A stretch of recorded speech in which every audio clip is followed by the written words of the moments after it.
Start करते हैं exercise 4.1 जिसका पहला क्वेश्चन आपका दिया गया है the cost of a notebook is twice the cost of a pen. Okay, write the linear equation in two variables to represent this statement. मतलब कि जो ये स्टेटमेंट दिया गया है इस स्टेटमेंट को बच्चों हमें linear equation in two variables पर रिप्रेजेंट करना है. ओके, आप लोग पास में बुक होगी, आप बुक में देख पा रहे होंगे कि उसमें लिखा है take the cost of a notebook to be x. कहा गया है कि नोटबुक की जो कॉस्ट है ना हम उसको एक्स लें और पेन की कॉस्ट को हम वाई लें. ओके, फिर से समझते हैं क्वेश्चन में लिखा है the cost of a notebook. मतलब कि जो नोटबुक की कॉस्ट है वो पेन की कॉस्ट से दुगनी है. क्या कहा गया बच्चों? जो नोटबुक की कॉस्ट है वो पेन की कॉस्ट से दुगनी है. और जैसा कि इसमें इंडिकेट करके नोट लिखा है 4.1 के क्वेश्चन नंबर 1 पे कि हमें नोटबुक की जो कॉस्ट है उसको लेना है हमें एक्स और पेन की कॉस्ट को लेना है हमें वाई. तो चलिए वैसे हम लोग करने वाले हैं. लिखेंगे सॉल्यूशन में let the cost of notebook be rupees x. Okay, cost of notebook कितनी बच्चों? एक्स है. Then let the cost of pen be rupees y. अब मैंने आपको क्या बताया था, इक्वेशन क्या होती है? एक स्टेटमेंट होती है. इक्वेशन क्या होती है? स्टेटमेंट होती है. तो इसमें क्या कहा गया कि ये वैल्यू इस वैल्यू के इक्वल होगी. मैंने क्या बताया था, ये वैल्यू इस वैल्यू के में इक्वल दिखानी होगी. मतलब LHS इक्वल टू RHS. तो यहाँ पे पहले हम एक्स और वाई लिखते हैं और बीच में इक्वल का साइन लगा देते हैं. ठीक है ना बच्चों? अब क्या लिखा हुआ है कि जो नोटबुक की कॉस्ट है वो पेन की कॉस्ट से दुगनी है. मतलब ये कॉस्ट ऑलरेडी दुगनी है. ये जो एक्स है वो वाई से दुगना है. तो मतलब कि x जब दुगना है तो यहाँ पे 2x हो जाए. ये मतलब x जो है वो y से जब दुगना है तो y x से कम हुआ. तो कितना कम है? y जो है x से कितना कम है? तो 2 कम है. तो हम यहाँ लिख सकते हो x इक्वल टू वाई. ये आपकी इक्वेशन बन गई. तो ये क्या हो गया? जो ये हमारी नोटबुक है, ओके, नोटबुक जो है वो पेन की कॉस्ट से दुगनी है तो पेन की कॉस्ट भी हमें दुगनी कर देनी है. ये होता है बेटा आपका आंसर. चलते हैं क्वेश्चन नंबर 2 की तरफ. क्वेश्चन नंबर 2 में लिखा है express the following linear equation. Express the following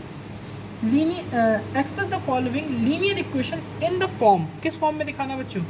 second question में लिखा है कि express the following linear equation in the form of ax plus by plus c equal 0. हमें इस फॉर्म में दिखाना है. ओके, हमें किस फॉर्म में दिखाना है? हमें ये दिखाना है ax plus by plus C equal 0. इस फॉर्म में हमें दिखाना है. कह रहा है कि जो नीचे दिए गए जितने भी हमारे स्टेटमेंट है, जितने भी हमारी इक्वेशंस हैं, इन इक्वेशंस को हमें इस फॉर्म पे लिखना है ax plus by plus C equal 0 के फॉर्म पर. यही मैंने आपको बताया था, यही स्टैंडर्ड फॉर्म है. किसका स्टैंडर्ड फॉर्म बच्चों? ये स्टैंडर्ड फॉर्म है linear equation in two variables का. वेरिएबल्स 2 हैं आपके यहाँ पे x और y. ओके, तो चलिए समझ लेते हैं. क्वेश्चन नंबर 1 पे लिखा है जैसे कि 2x प्लस 3y इक्वल 9.35 बार. बहुत ईजी क्वेश्चन है. क्या यह अभी इक्वेशन इस फॉर्म पे? बिल्कुल नहीं है.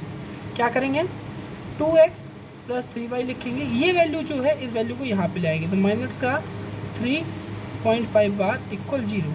अच्छा, क्या अब ये इक्वेशन इस फॉर्म में? ax by पर यहाँ पे प्लस होना चाहिए, यहाँ पर प्लस होना चाहिए, यहाँ पे माइनस है. तो हम क्या करेंगे इसे 2x प्लस 3y और प्लस लिख के ब्रैकेट के अंदर लिख देंगे माइनस 3.5 बार इक्वल 0. ओके, तो अब यहाँ पे a की वैल्यू कितनी हो गई बच्चों? 2, b की वैल्यू कितनी हो गई? 3 और c की वैल्यू कितनी हो जाएगी? माइनस 9.35 बार. ओके, ये हो गया आपका आंसर. इसी का सेकेंड पार्ट समझते हैं. सेकेंड का सेकेंड पार्ट.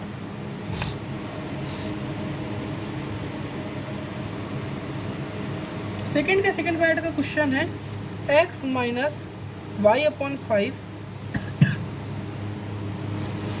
Minus 10 equal 0. क्या है यह equation ax plus by plus c equal 0 के फॉर्म में है? तो यहाँ पे ax है, x का कॉफिशिएंट क्या है? 1 है. यहाँ पे किसी का मल्टीप्लाई होता है वहाँ पे 1 का रहता है. इसी तरीके से इस y के साथ में ऊपर भी 1 का मल्टीप्लाई है. ठीक है, लेकिन यहाँ माइनस है, यहाँ प्लस होना चाहिए. यहाँ प्लस है, यहाँ भी माइनस है, लेकिन यहाँ पे प्लस है. क्या करेंगे इसे? हम इसको x प्लस ब्रैकेट के अंदर लिखेंगे माइनस y अपॉन 5 और plus minus 10.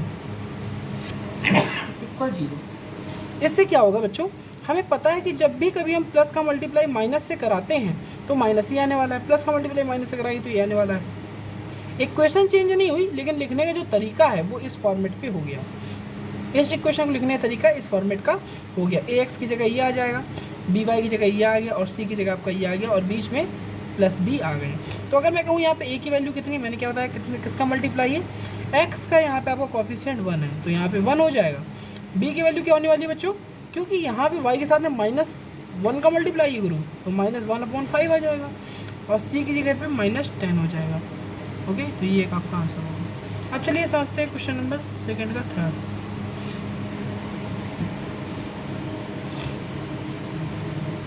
Question number second के थर्ड पे अगर हम लोग देखें तो लिखा हुआ है माइनस का 2x प्लस का 3y इक्वल 6।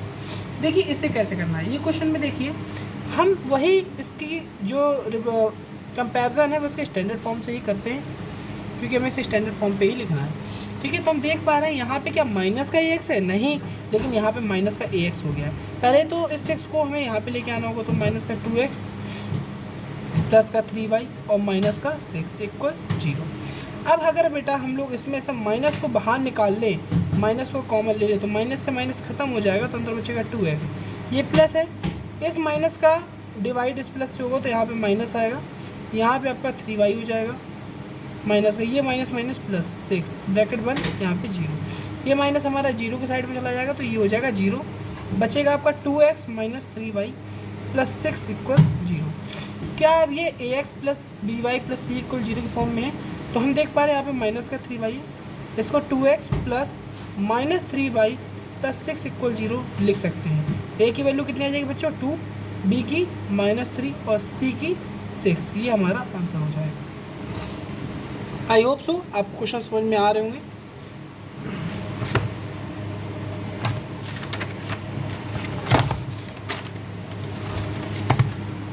तो बाकी के जो बचे हुए आपके जो क्वेश्चंस हैं वो भी मैं आपको सॉल्व करा दे रहा हूँ, और आप इसको घर में एक बार प्रैक्टिस ज़रूर करें। अगर आप इन क्वेश्चंस की सही से प्रैक्टिस नहीं करते हैं तो आप कोई भूल भी सकते हैं, और विदाउट प्रैक्टिस आपकी मैथमेटिक्स अच्छी नहीं हो सकती है, ये पॉसिबिलिटी बहुत कम है। और इनको आप बहुत ही अच्छे समझें। अगर फिर भी कोई डाउट सेशन आता है तो आप उसे कमेंट बॉक्स पे कमेंट भी करें। तो एक्स इक्वल जैसे कि 3y लिखा हुआ है, अब इसको कैसे लिखेंगे हम लोग, हमें किस फॉर्म में लिखना है, ax plus by plus C equal 0। मतलब कि दी गई जो ये इक्वेशन है ये इस फॉर्म पे बन जानी चाहिए। ओके, तो हम देखेंगे अगर x ही लिखा है 3y को इस साइड लेके आएंगे जब, तो ये प्लस की यहाँ के माइनस का 3y हो जाएगा, इक्वल हमारा 0 रह गया। लेकिन हमारे पास अभी c तो है ही नहीं, तो क्या दिक्कत है, प्लस 0 हम लोग कर सकते हैं क्योंकि c क्या है कांस्टेंट वैल्यू। तो x करेंगे -3y प्लस 0 इक्वल 0। ओके, लेकिन अभी यहाँ पे माइनस है, यहाँ पे क्या है आपका माइनस है, लेकिन यहाँ पे क्या होना चाहिए प्लस। क्या करेंगे x plus -3y plus 0 equal 0। ये आपका आंसर हो गया। ये फॉर्मेट इस फॉर्मेट की तरह हमने लिख दिया है।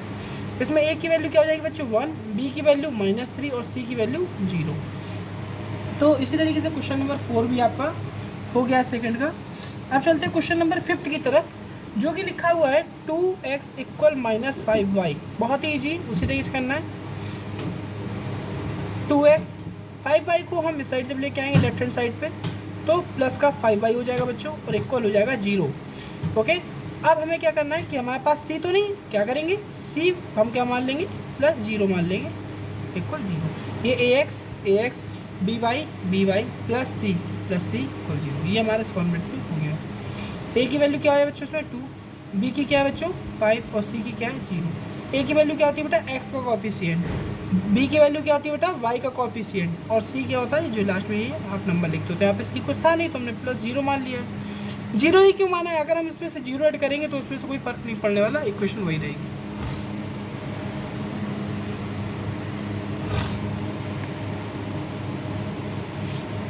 अब चलते हैं क्वेश्चन नंबर 6 की तरफ। लिखा है 3x प्लस 2 इक्वल 0। ओके, तो अब देख रहे हैं आप इसमें y का कंपोनेंट नहीं है, यहाँ पे x का तो कंपोनेंट है लेकिन y का कंपोनेंट नहीं है, मतलब ये 2 वेरिएबल नहीं है। तो कैसे लिखेंगे इसको, हम इसको लिखेंगे 3x प्लस, अब जो y नहीं है तो 0y लिख देते हैं ना, 0 का मल्टीप्लाई y से होगा तो वही 0 ही हो जाना है, और प्लस 2 इक्वल 0। तो a की वैल्यू इसमें 2 है बच्चों, b की वैल्यू 0 हो जाएगी और c की वैल्यू भी हमारी 2 हो जाएगी। ये हमारा इक्वेशन का फॉर्मेट, ये हमारा आंसर। क्वेश्चन नंबर 6 के बाद में अब हम लोग समझने वाले हैं क्वेश्चन नंबर 7 की तरफ। लिखा है y माइनस 2 इक्वल 0। बच्चों इसमें आप लोग देखेंगे तो आपको ये समझ में आ रहा होगा कि इसमें x का कंपोनेंट नहीं है। तो x का कंपोनेंट कैसे बनाएं? हम लिख देंगे 0x प्लस वाई और माइनस 2 इक्वल 0। लेकिन हमें तो equation ax plus B Y plus सी इक्वल 0 के फॉर्म में बनानी होती है। तो यहाँ पे तो माइनस 2 है, तो हम क्या लिख सकते हैं 0x प्लस वाई और प्लस माइनस 2 इक्वल 0। तो यहाँ पे a की वैल्यू 0 क्योंकि x का कंपोनेंट तो 0 है, y की वैल्यू b की वैल्यू 1 और c की वैल्यू माइनस 2। ये भी हमारा आंसर होगा।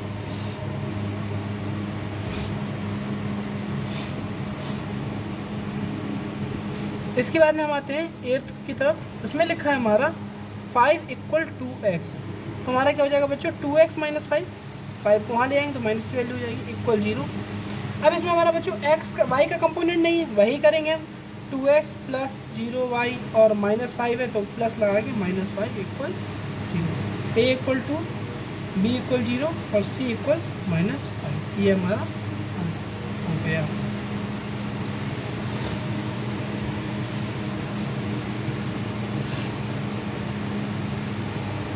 ओके तो ये आज पूरी की पूरी एक्सरसाइज थी 4.1 जो अभी मैंने आप लोगों को कराई। आई होप सो ये वीडियो में आपको चैप्टर 4 का इंट्रोडक्शन और 4.1 अच्छे समझ में आई होगी। अब जो मैं आपको अगली वीडियो बनाऊंगा वो 4.2 की बनाऊंगा और साथ ही साथ में पहले मैं उसमें आपको सॉल्यूशन ऑफ लीनियर इक्वेशन भी समझाऊंगा, देन उसके बाद हम लोग आगे बढ़ेंगे। ये बेटा आपका बेसिक कॉन्सेप्ट है, अगर आप इसको अच्छे से समझोगे, अच्छे से करोगे तो 10th भी आपका अच्छा जाने वाला है ना। तो बेसिक कॉन्सेप्ट को अच्छे से पढ़ें, ध्यान लगा के पढ़ें और मैं कोशिश करूँगा कि ऑनलाइन क्लास के थ्रू भी जितना मुझसे ज़्यादा से ज़्यादा हो सके मैं आपको उतना बता पाऊँ।